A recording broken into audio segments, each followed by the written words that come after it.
you all for attending. I just want to take a couple seconds for a couple housekeeping things.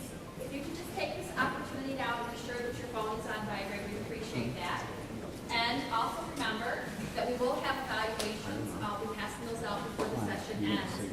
But there were some, I think I got them all from the previous session, so just make sure that you're filling it out for the proper session, not for the effective messaging from earlier.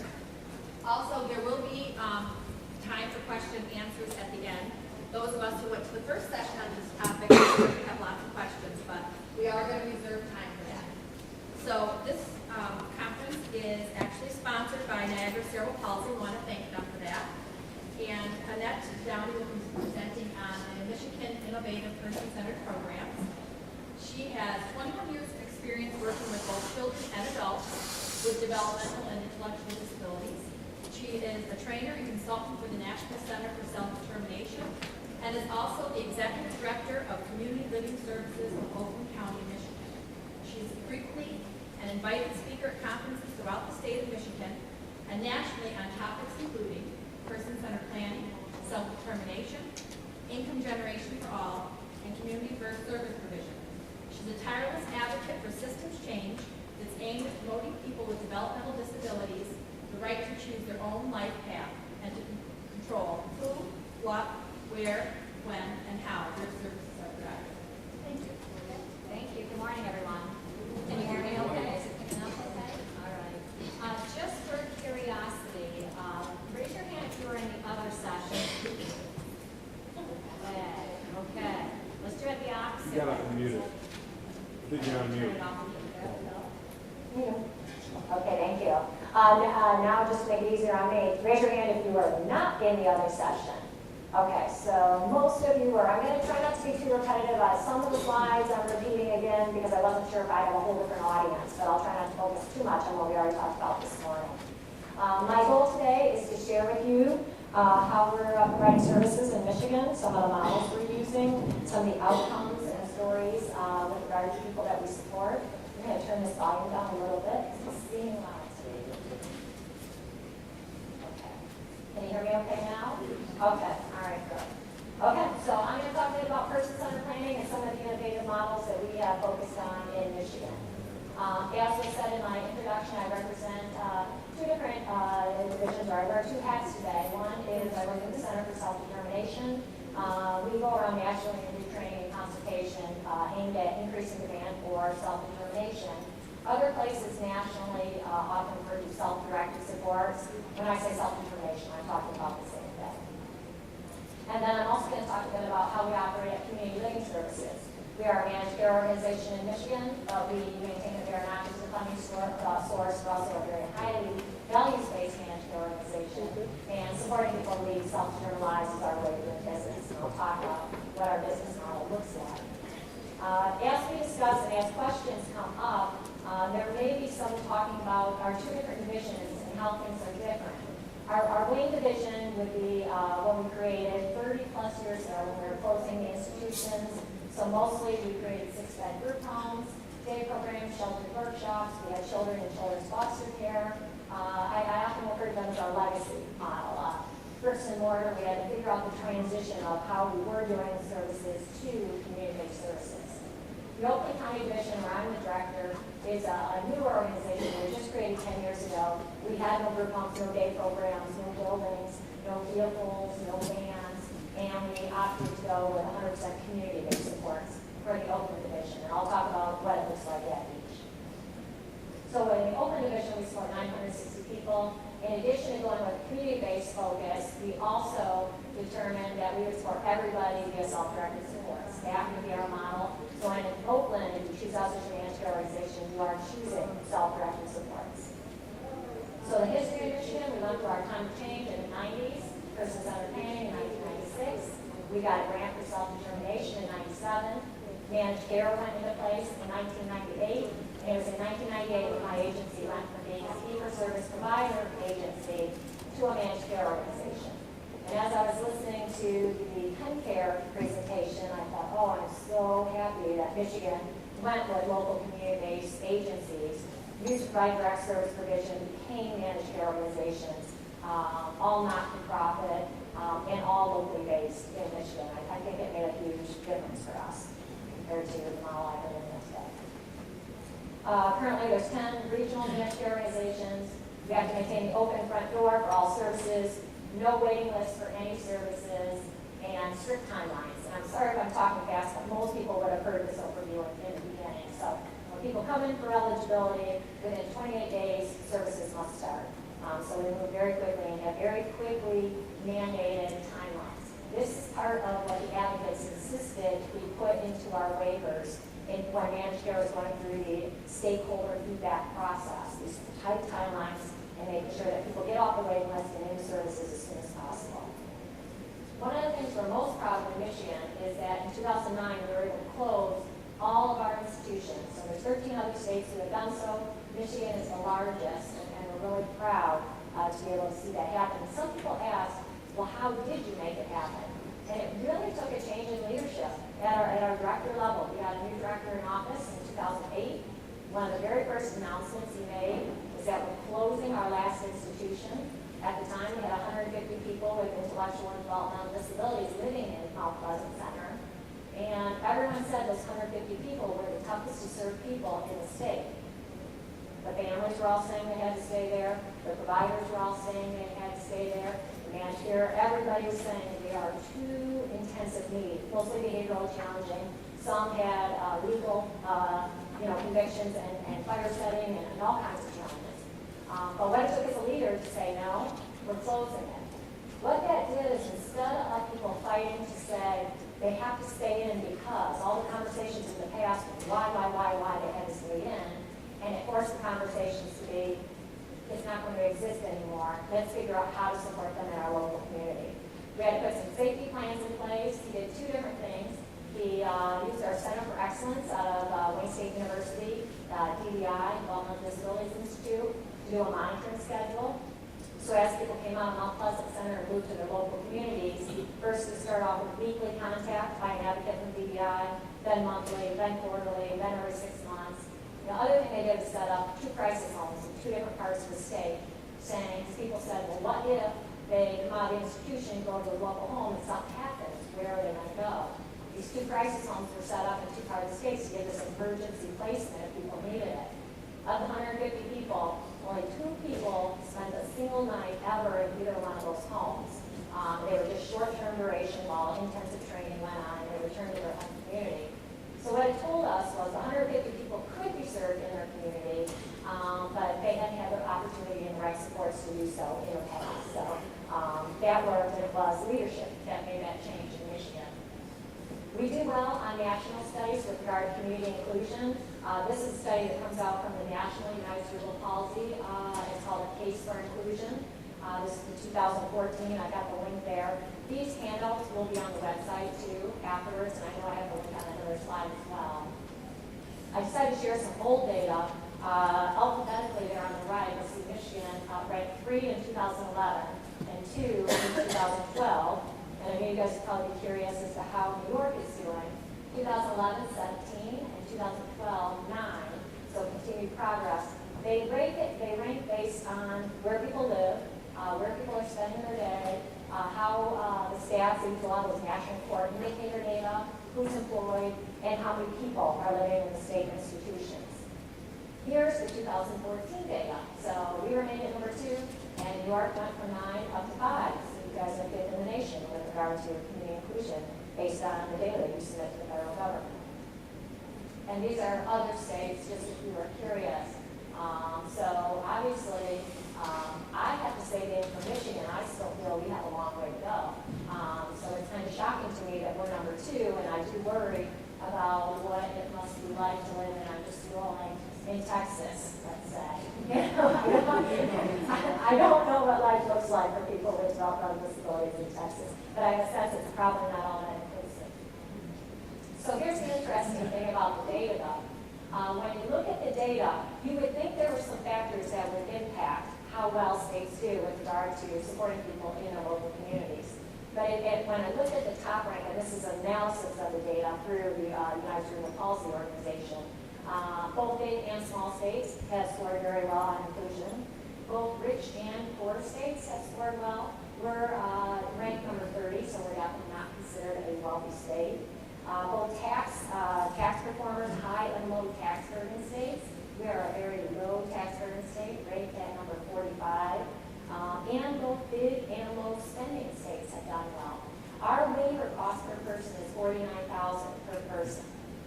And I don't know the exact figure, but I think statistics I've seen fairly recently show New York at like $120,000 per year per person. So we don't spend a whole lot, but we seem to get pretty good outcomes. And that's what this showed. It doesn't really factor on how much you're spending on people or how big your state is, it's how you focus your resources.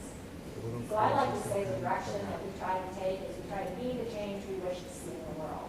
So as you hear my presentation, you're going to hear a strong anti-segregation movement. And some groups I speak to that goes over and anti-segregation, and others you're like, I don't know about this. So I never know how I'm going to be received, but I'll say at the agency that I run in Oakland County, we're moving away from anything that's disability specific, and we're supporting people in individual ways in the community. I hope everybody doesn't get up and run out of the room.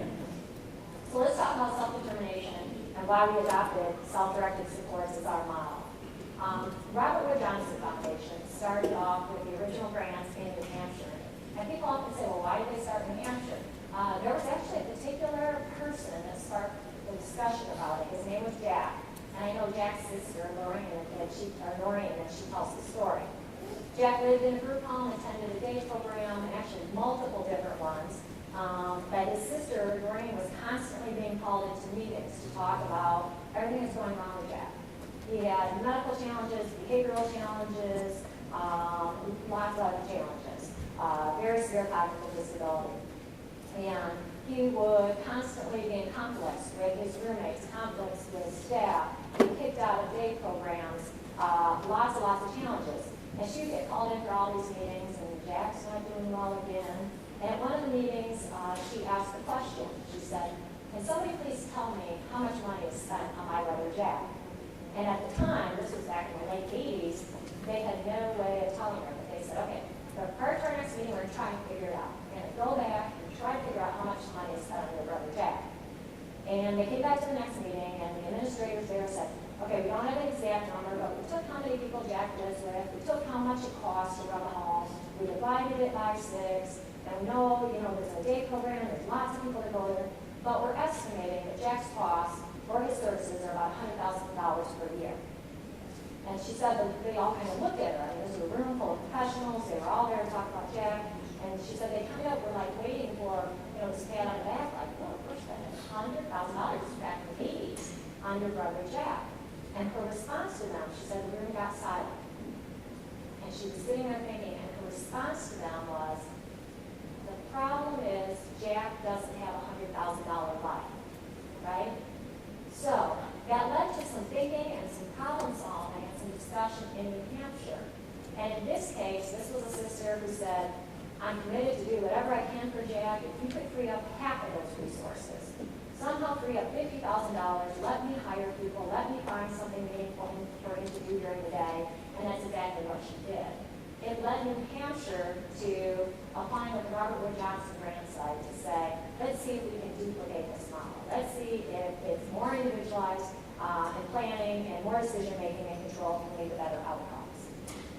Because what was happening, not only in New Hampshire, but across the nation, including Michigan, is in the 90s we had all kinds of problems. Great rising costs for services, insufficient resources. My job as a young case manager was to put people's names on the waiting list. That's what I did. I would go out and meet with families. There was a stack of papers about this big I had to collect. I had to be a physical, a psychological evaluation, school evaluations, self-assessment from the family, stack about this big. And I'd get their name on the waiting list, and then that would sit in the drawer. And I was told to tell everyone to be 10, 11 years. Their name never came to the top of the waiting list.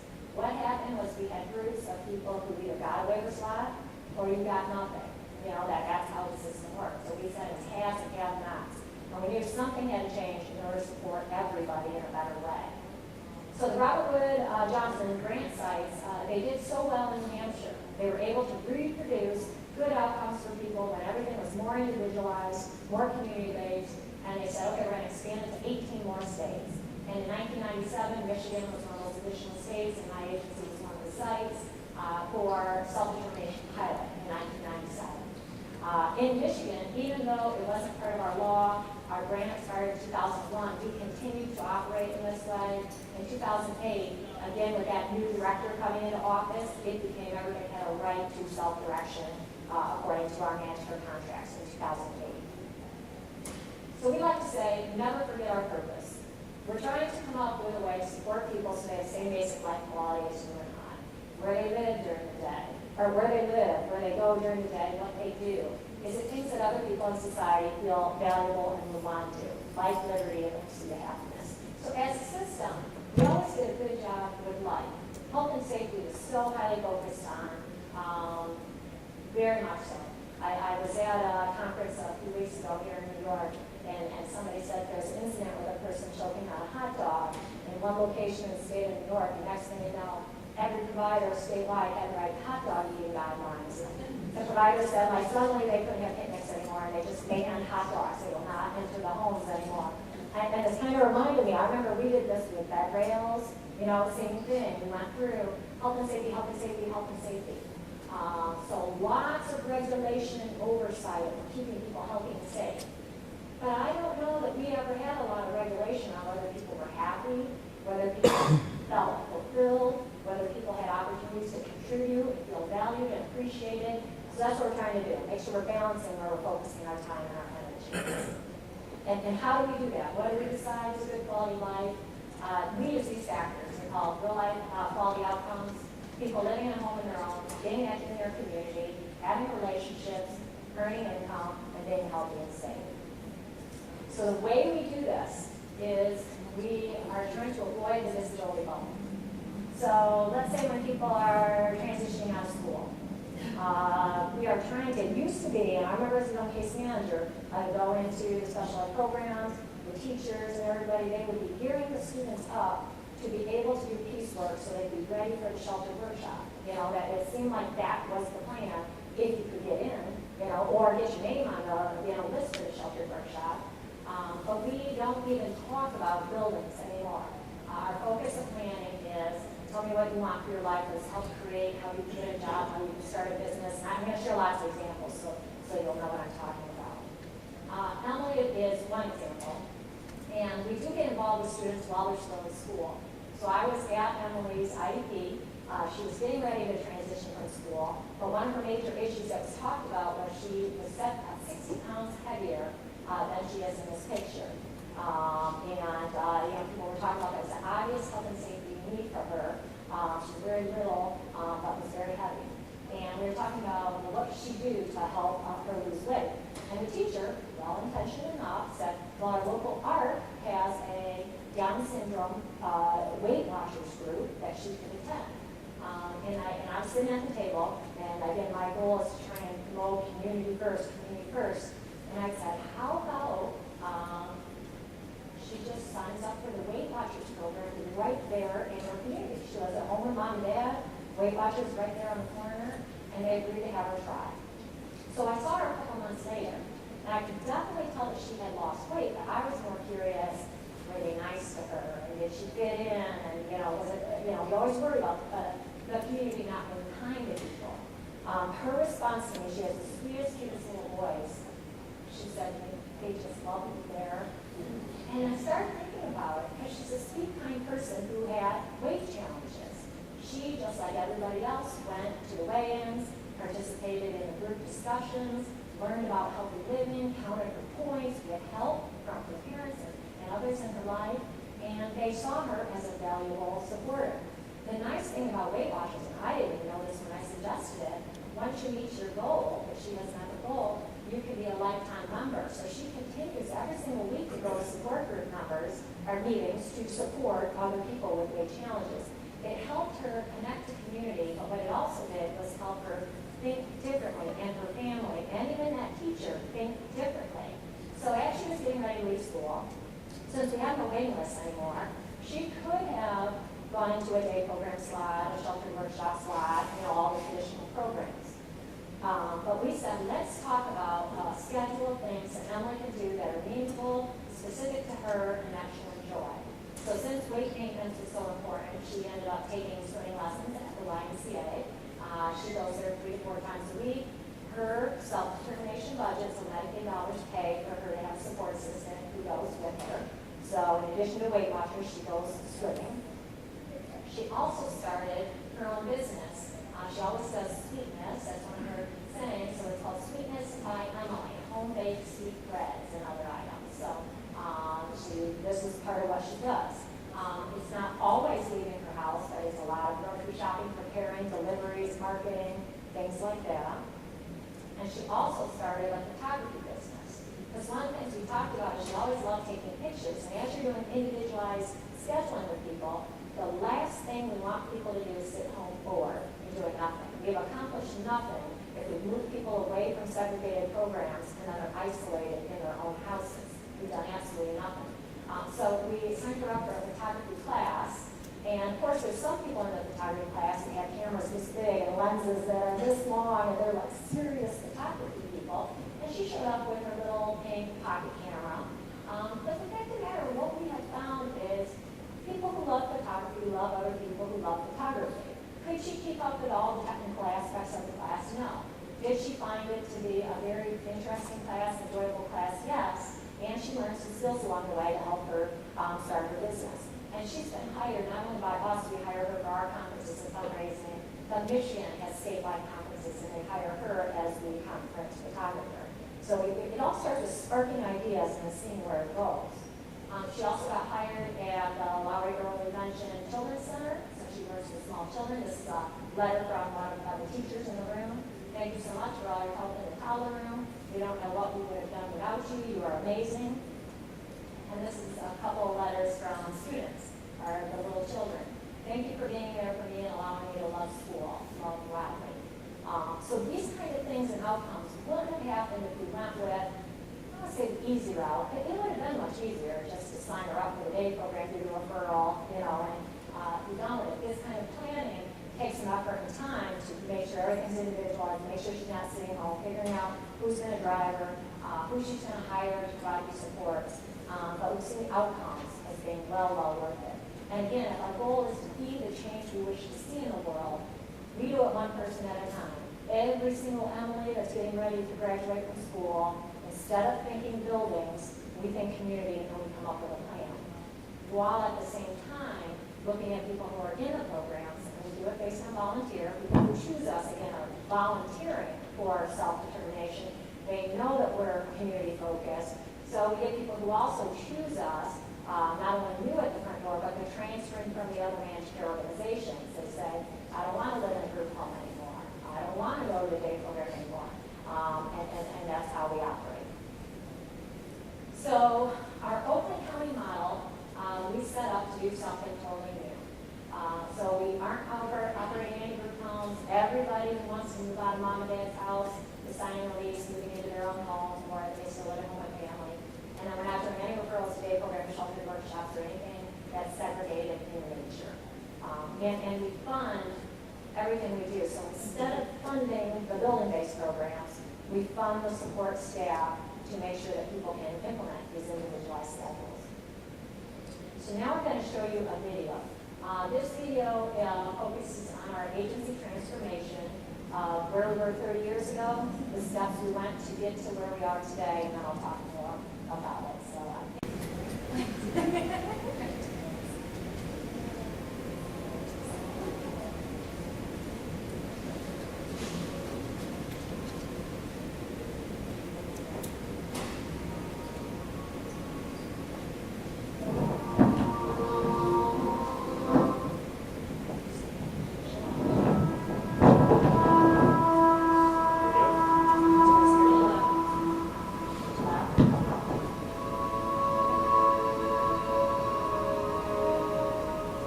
I cried. I didn't want him in an institution.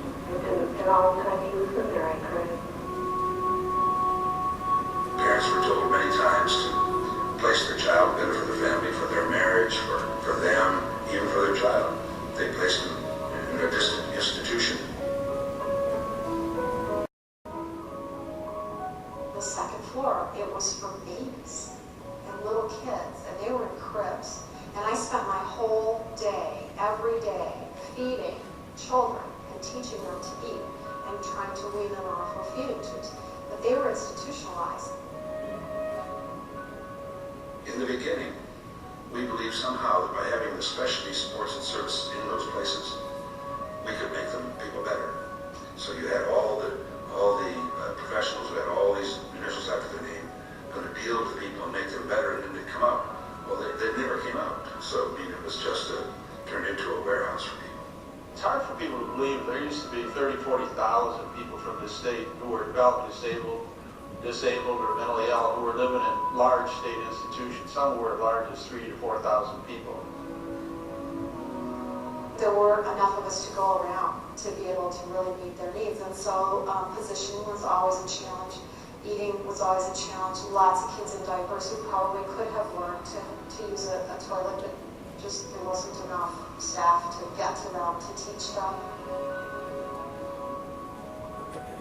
You couldn't be, in my view, a decent human being and walk in that. Even the best of institutions, even in the best of state hospitals, even where there were people that truly cared that worked there, it was revolting, and it was inhumane, and it needed to change. When I lived there, it was not a pretty thing to see. It was people living like you were in prison. What I remember more than anything else was crying when I would leave Southgate Center at the end of the day because I could leave and they couldn't, and it broke my heart.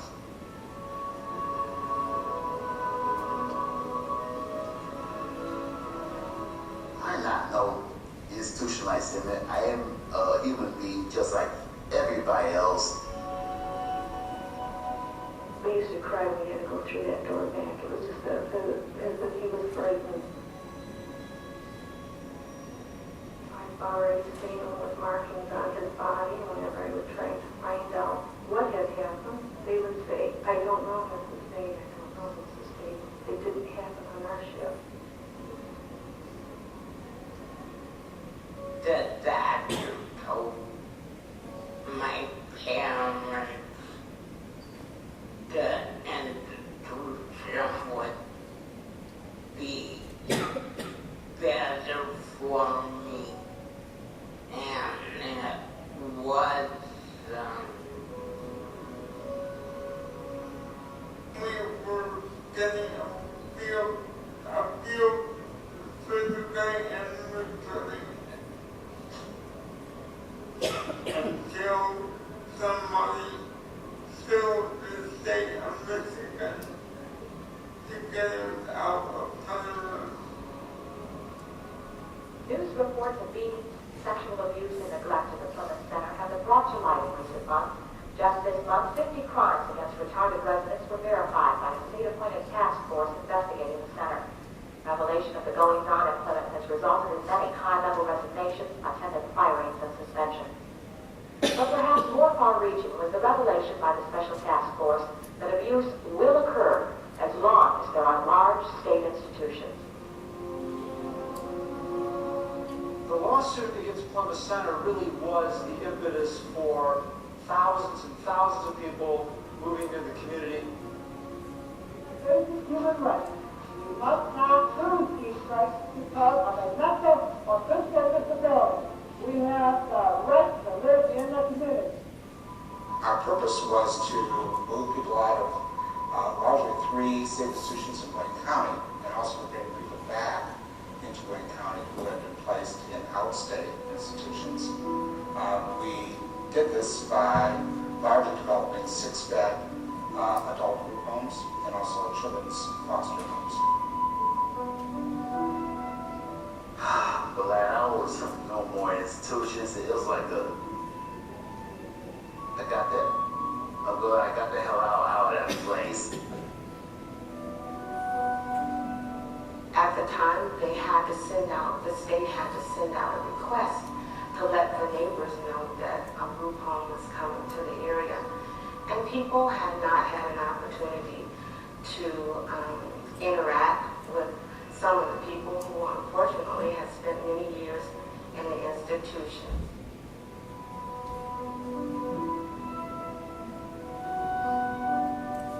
I certainly remember attending many tense, heated, even hostile township and city zoning hearings talking about group homes that were being developed. And of course, there were even instances where there were fire bombings and shootings. I mean, it became that hostile towards people with disabilities who wanted to live in the community. I can remember going to some of those hearings and, you know, almost fearing for your life when you left. I can remember one time coming out to my car after a hearing and finding that my windshield had been painted black during the hearing. We got a lot of harassing phone calls and hate mail kind of things that went on at that time.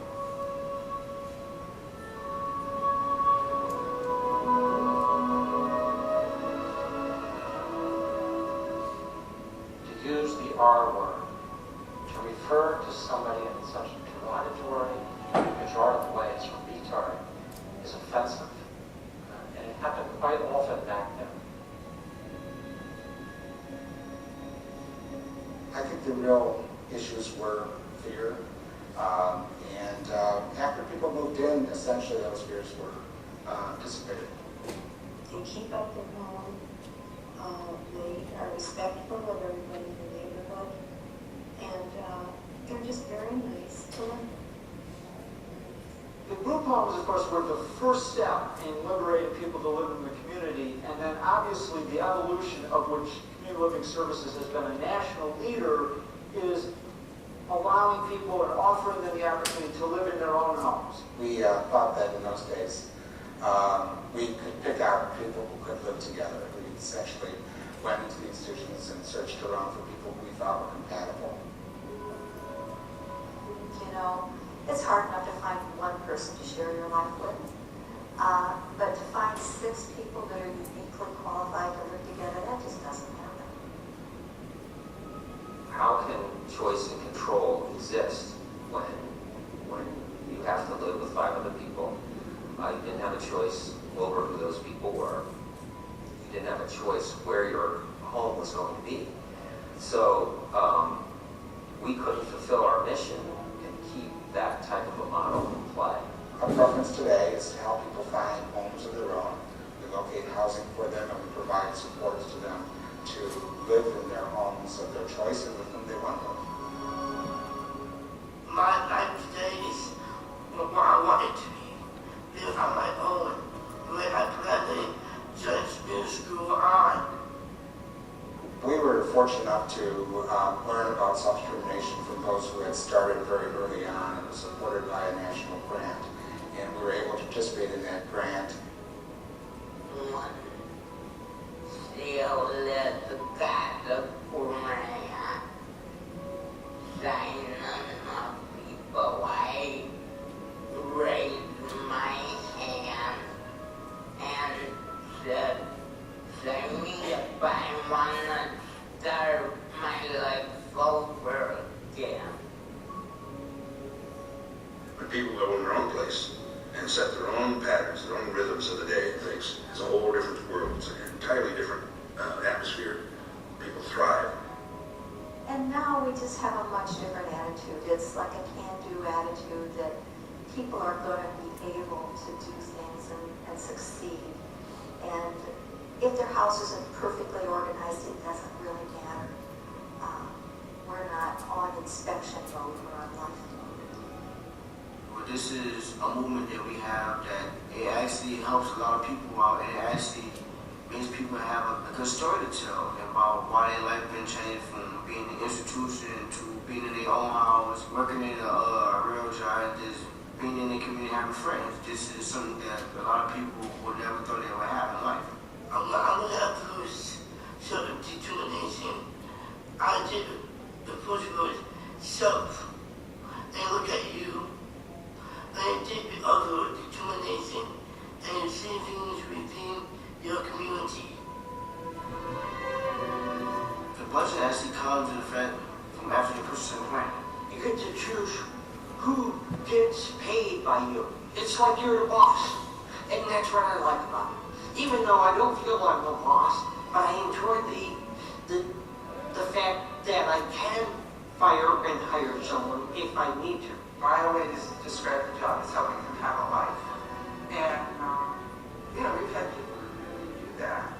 And so that's, to me, that's the big deal, is really owning the process of hiring and potentially firing people. Self-determination to me is freedom, responsibility, inclusion. It's a way of life.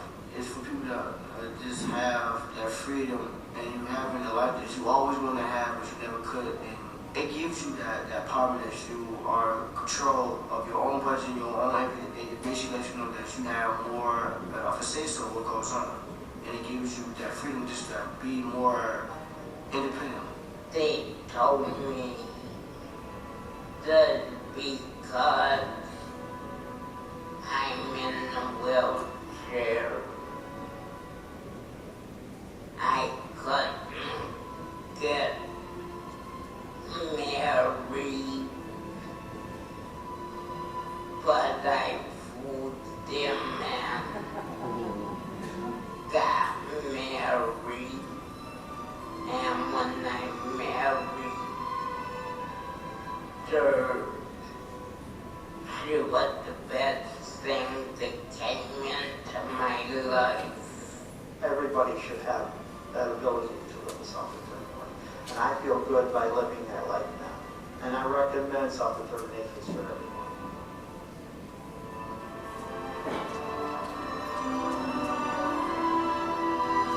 This video is available on our website. If anybody would find it helpful to share the video with anybody, it's available right on the page of our website.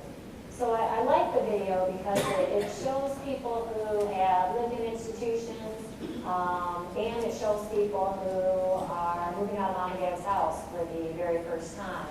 And, we think that it works for everybody. And that's why I like the video. It's like they don't know we use the same approach.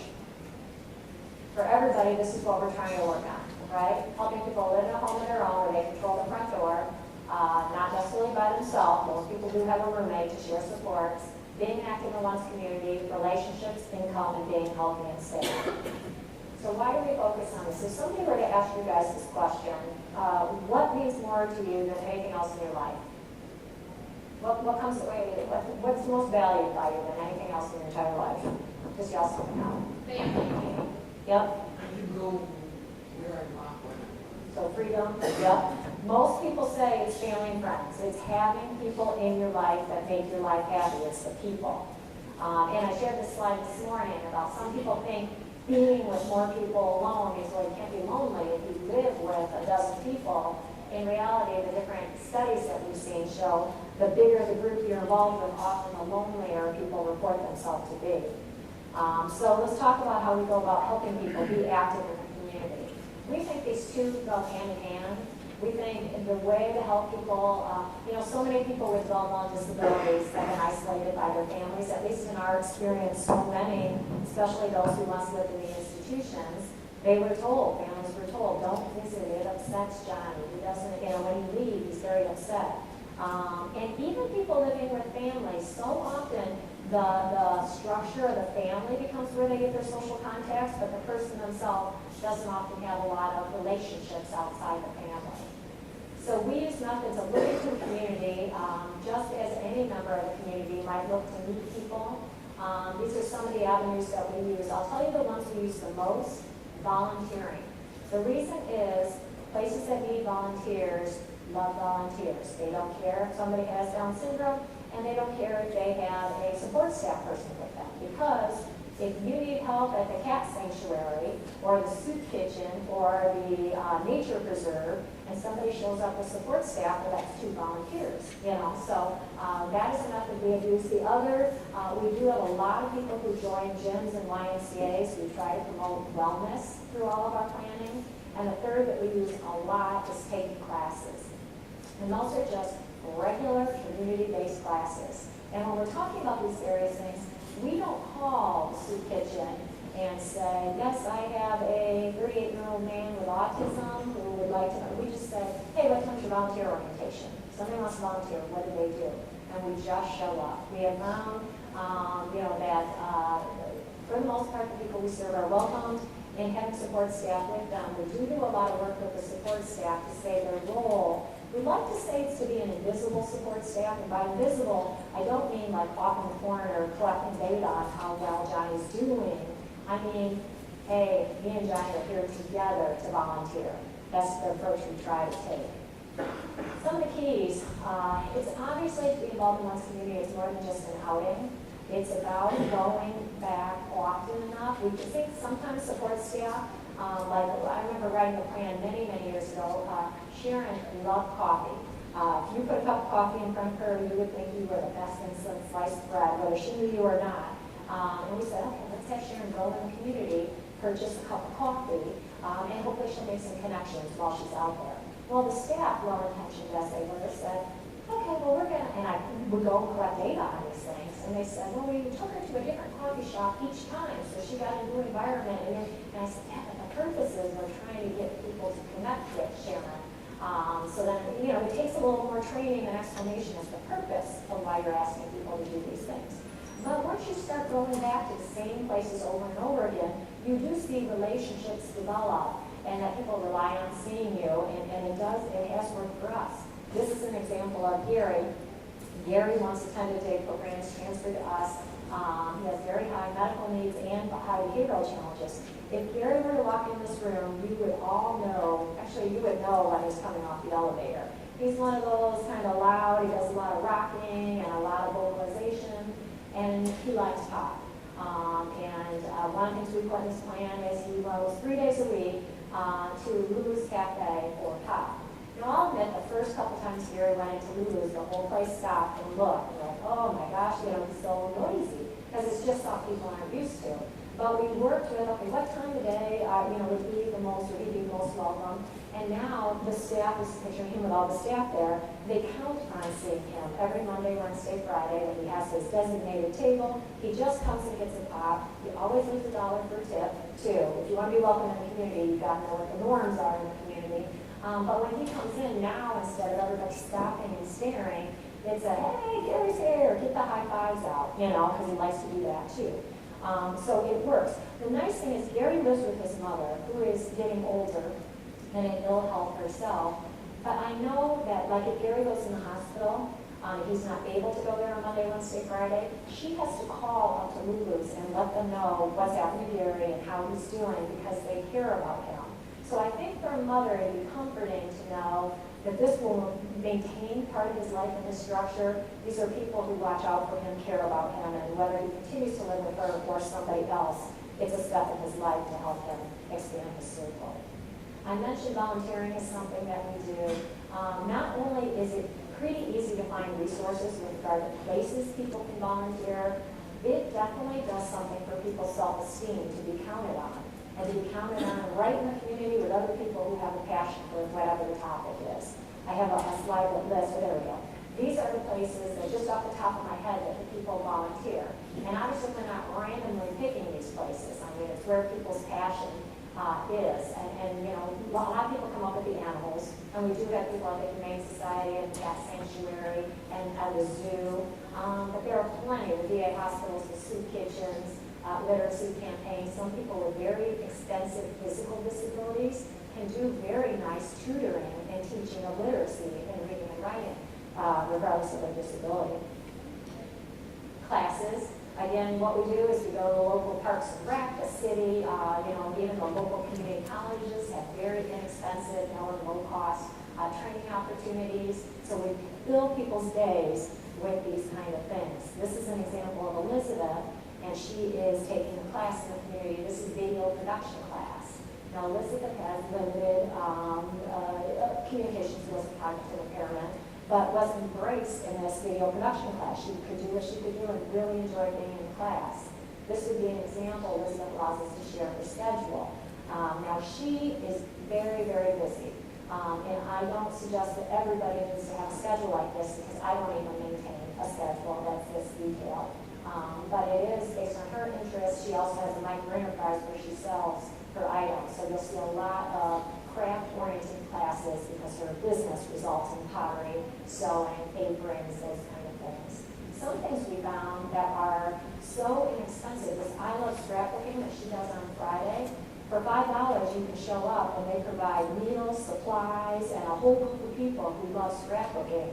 And one of the things we found out, not only with photography and other places, but people who love scrapbooking love other people who love scrapbooking, you know? So ceramics, exactly. Whatever it is, gardening, if you join the gardening club, if you're really willing to get dirty and do weeding, people love people who love stuff that they love. Not all schedules are super intense though.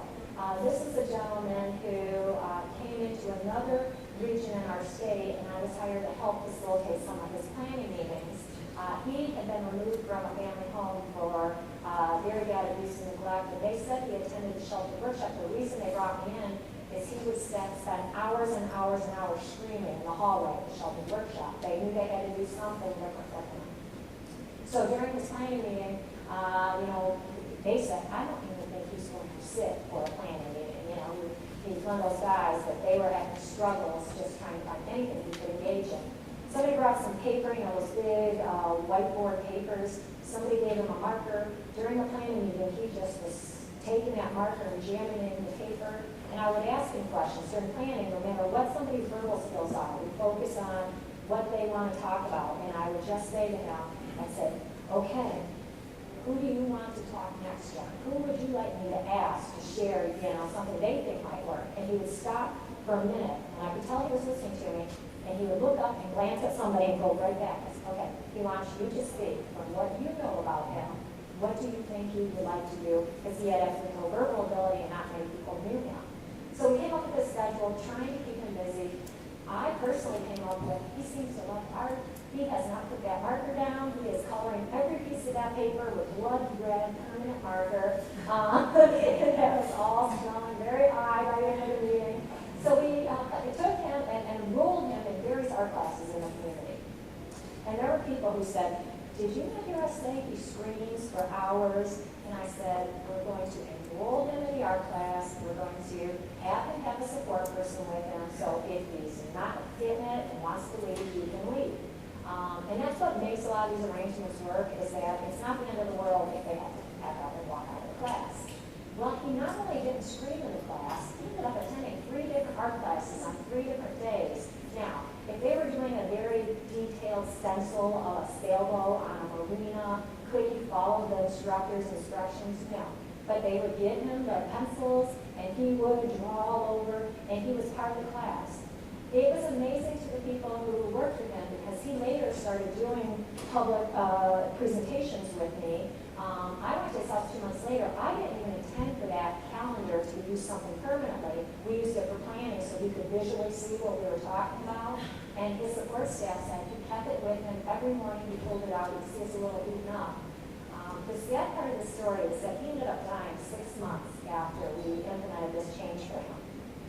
And at the funeral, there was only people from his provider agency, because, like I say, he came from a very sad situation, and I attended. And what his support staff said to me is, they said, at least he got to paint. At least he had some joy in his life there at the end, and they really saw some great transformation in him. And I think of him when I think of this quote. If you hear a voice within you saying you cannot paint, then by all means paint, and that voice will be silenced. Because that's what people around him said. At least before he died, he made it to his art class that day, because they could tell it brought him some joy. One of the things I think as New York transitions through this, and I've been highlighted by this, is some of our families and stuff have really developed a lifestyle where they know their son or daughter is gone Monday to Friday from 8 to 3, and they keep a job. Some of this sounds like that's not how things go forward. How did Michigan transition through that kind of change?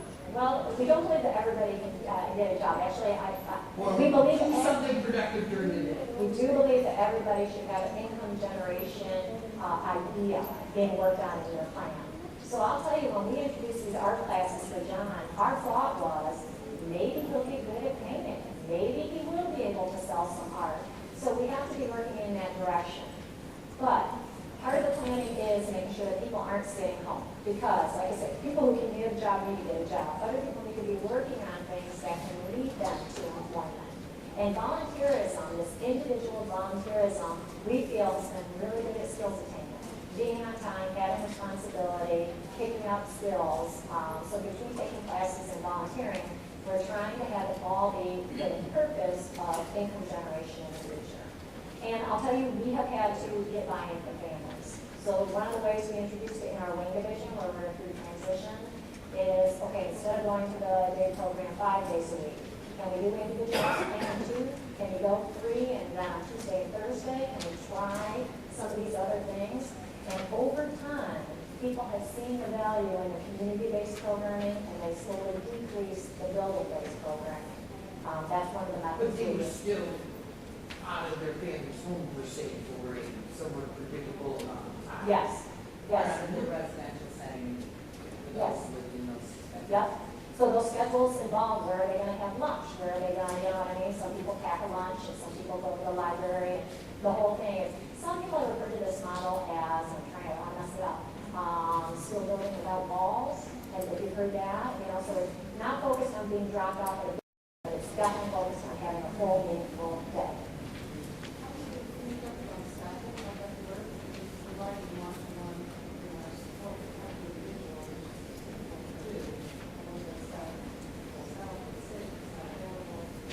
Okay, so the question was, how does staffing work? Because most people are going out on an individual basis. They don't have to. Some people are very paired based on interest. If they both like going to our class, they'll go together. But often the planning is focused on individual needs with individual staff and optimization. That is the reason why, for those people that were in the session this morning, most people choose to utilize an agency because agencies have structures in place for backup. Now, when we're doing planning, there's usually 2 scenarios. One is, if Sally doesn't show up, somebody has to show up because mom and dad are at work and Sally cannot be left without support staff. Other situations, depending on the family dynamic and such, if Sally doesn't show up, they say, we're just going to wait for Sally to come back the next day. So that is part of the dialogue, whether the agency has to have a 100% fill rate on the number of hours authorized. Different scenarios. It require different things, you know. But that's why a lot of people choose to use the agencies. One of the first things you said, we were talking about Jack, was that it didn't have a $100,000 life. Are you finding with this this model that you are spending the same amount of money on that person's care, or are you spending less? We have had to spend less. So part of our transition with managed care is that we have to serve more people with less dollars, right? We have to get, our waiting list in Michigan is gone. But when we first started, we had a plan to bring everybody off the waiting list within 3 years. So if any agency were spending the exact same amount on all the exact same people, there would have been no avenue to ever bring anyone off the waiting list. So we see our service authorizations are an investment in people's lives, and part of the planning is increasing independence, productivity, and part of the model is achieving cost efficiencies and savings along the way. You are seeing that. Oh yeah, we had to. I mean, we have to. That's part of our rules management and hours. Yeah. Yep. So about earning income then, we think it all starts with a vision. This is an example of Tom. He was in school.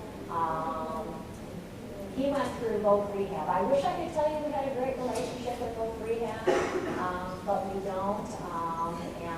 They said we would need a one-on-one behavior coach in order to be successful in the shelter workshop because during the assessment phase, he's visually blind and has cognitive disabilities and got very upset during the different job situations.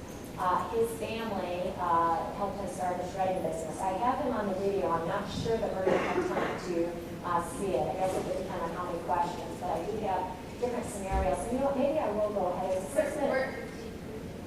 We're at 15? Okay, all right. I guess we'll see how many questions people have, and then I have more videos to show actual examples of people. But our planning approach is we focus on what people want for their life. Is there, or what do people like to do? What are their strengths? Consider what supports are needed, and believe in people. So we've had to do some kind of shift in this expectation. It's funny when everyone thinks, well, in order to get a job or in order to start your business, you have to be highly successful. You have to, have all the skills to do it. In reality, isn't this what all of our lives are like, right? We try things, some things work out. Don't we all have resumes? I bet some of us, our resumes even go on to the second or third page. Why? Not every job is your dream job, So I don't know why we would expect things to look different for people with disabilities. Our focus is, let's try it. Let's try it. And then there's some people who think that those people with the high behavioral challenges won't be successful. But part of when I get invited in to do like consulting in other parts of the state or even other states, I say, give me your most challenging people. But if we're going to move them out, because they're like, and often it's people who are doing poorly in the day program anyways, and often what we're able to find out is by changing their schedule around so they're doing things they find value in, they do much better. And again, I've got tons of examples, but I'm going to pause a minute because I want to see if people have questions before I keep sharing examples. You had mentioned earlier that we're able to do it all vans and transportation.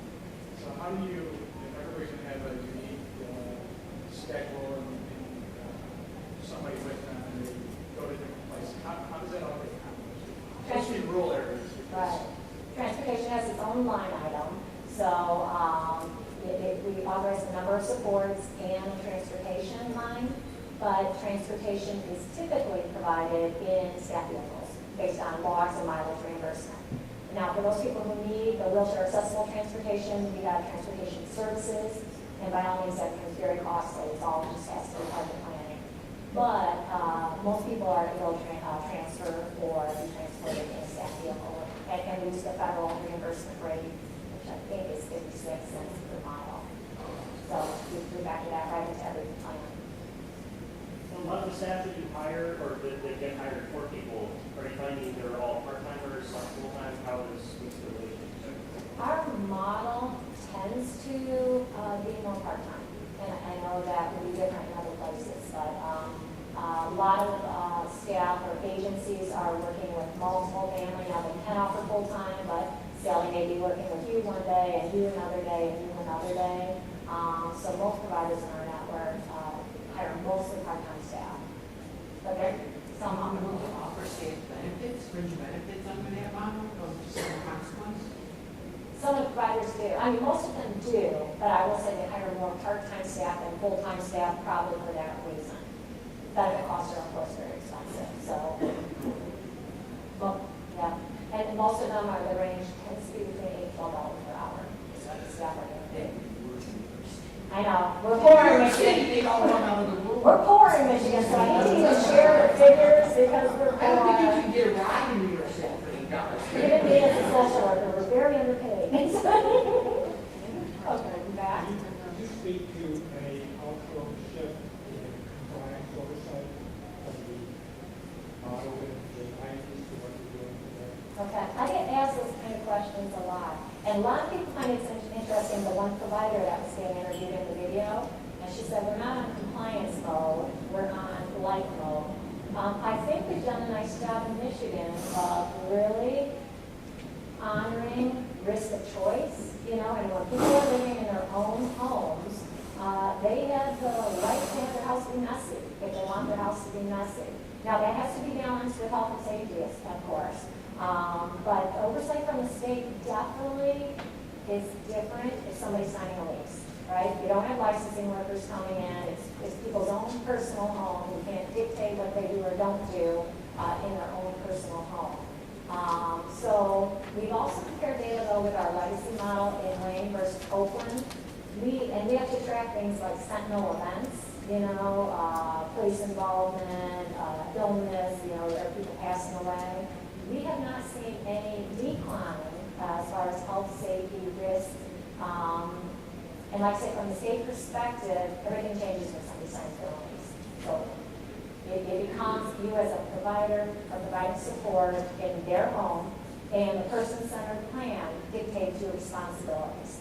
So really clearly defined, you're being hired not to run the home. You're no longer responsible for the water temperature, and if the grade, I worked in licensed homes and so long, I don't know all the regulations. But you're being hired to provide support to implement the outcomes in the plan. And the plan dictates your scope of responsibility. Yes, just one follow-up.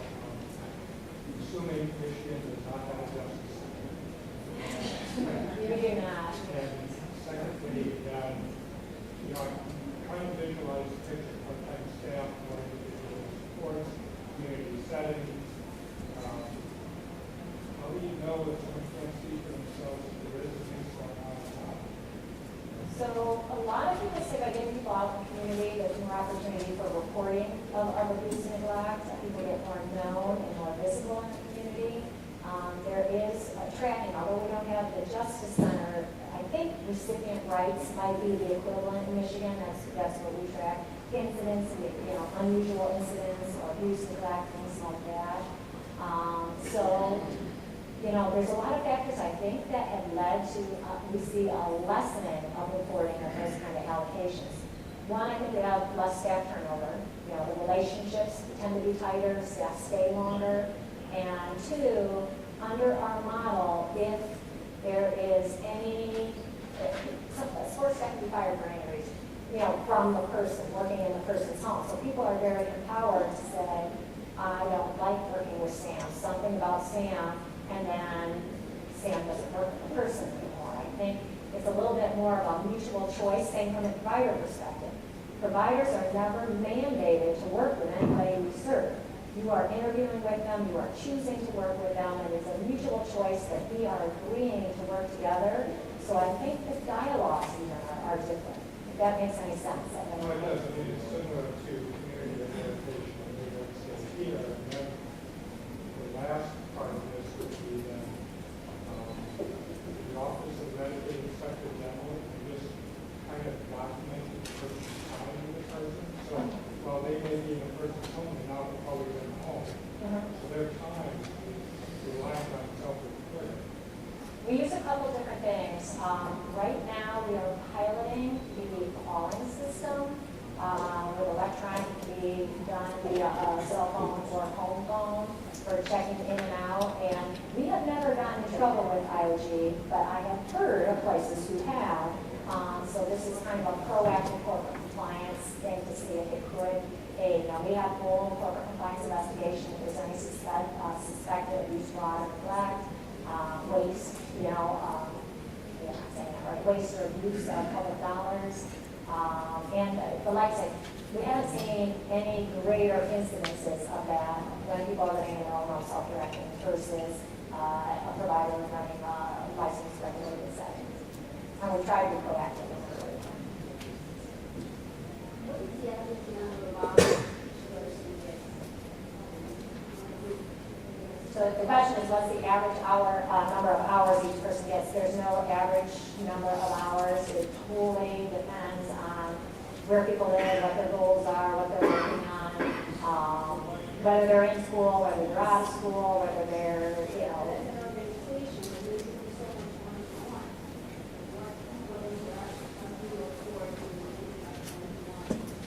So the one-to-one tends to be when people are doing community activity in the community based on goals in the plan.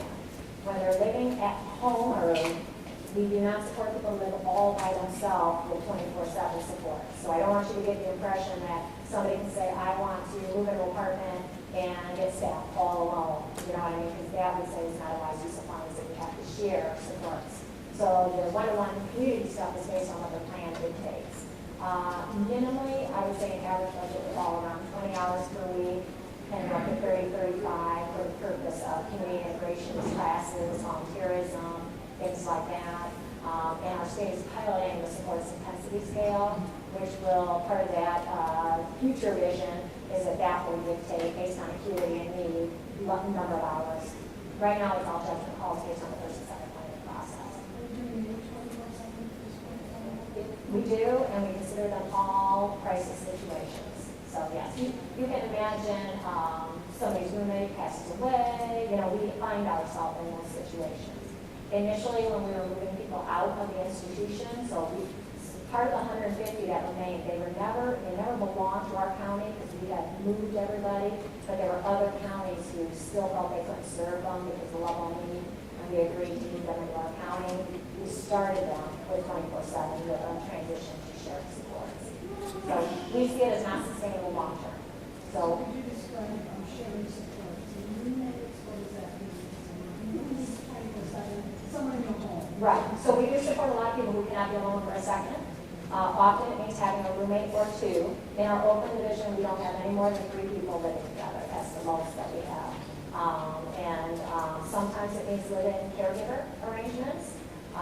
So we know we have some different labor laws on how that can work. We have done a lot of live-in caregiver arrangements. I don't know definitely forever, or at least we're going to take a look at labor law regulations and how that impacts. Those tend to be the 2 arrangements. Where's the forensic population living? Say it again? Where is the forensic population being served? So would you mean people who were put in the institution because of not guilty by reason of insanity or... I'm speaking about people who have been arrested and have sexual assault on their records. How are they being integrated in the community? Same approaches. We use the same approaches. So they would have 24/7 staff. And their plan would obviously outline extra safety precautions, but same thing. We have them sign leases in the community. And how do you handle the issue of a landlord who wants to look at the person's financial viability? Initially, we used to have to write some letters of endorsement. So we used to have to say, this is the person's social security amount, and justify how they could afford, the rent on the location. So we used to have to do some endorsements saying, yes, we will help pay for, or assure rent will be paid. In our area, rental amounts, I mean, a 2-bedroom in Detroit and Wayne County, I'm sure is far less expensive than they are here. So finding affordable housing is less of an area for us, I think. How would you suggest we handle it in New York, where we're on Long Island, that a 1-bedroom could cost you over $2,000? I would suggest advocacy in the writing of your waiver. So housing assistance is a CMS-approved Medicaid code, housing assistance. In Michigan, it was written to be a short-term temporary code, meaning somebody moving, we could supplement rent, help with security deposits, short-term. I think there's going to have to be some acknowledgement in the state of New York, at least in certain regions, in order for people to live in their own homes and sign their own leases, there has to be some ongoing indefinite authorization of housing assistance dollars.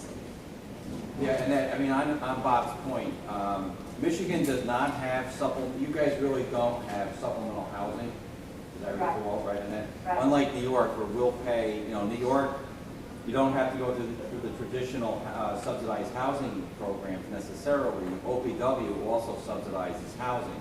So we're very unique as compared to Michigan, even though Michigan may have cheaper housing in many parts, particularly where they are.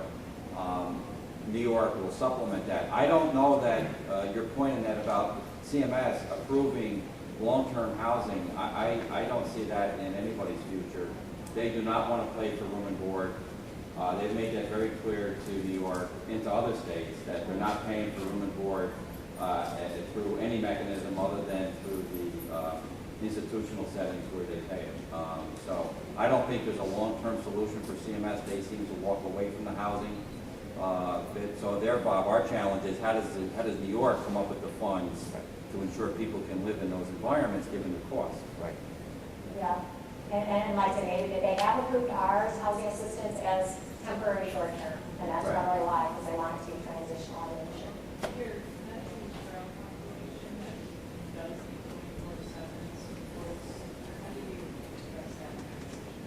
So the people who need 24/7 supports, we help them pair up with compatible roommates, and they, like others, sign their own leases, or if their legal representatives sign the leases. And usually a staffing agency is hired to provide the supports in their own home versus in the home of another.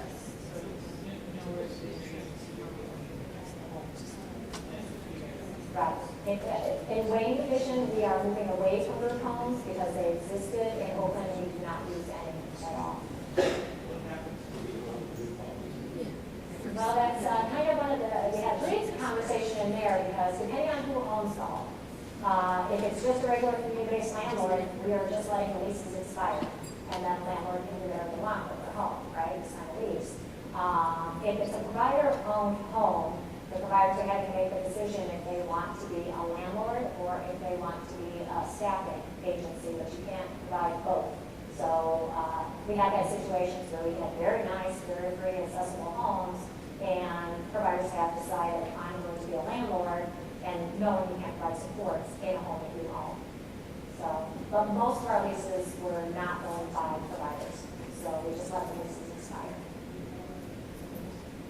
Okay, I think I'm running out of time. I guess I like this quote, a community that excludes one of its members is no community at all. Our goal is not just to help people have great services, our goal is to help people have a great life. And this is David DeWitt, you saw him in the video, professional DJ. I guarantee you that picture was not taken in a big programmer sheltered workshop. There's David, who you met in the video, Emily. I hope I've been able to share some stories of people who have had tough beginnings of life, but have landed in a better place through self-direction and community support. So, thank you, everybody.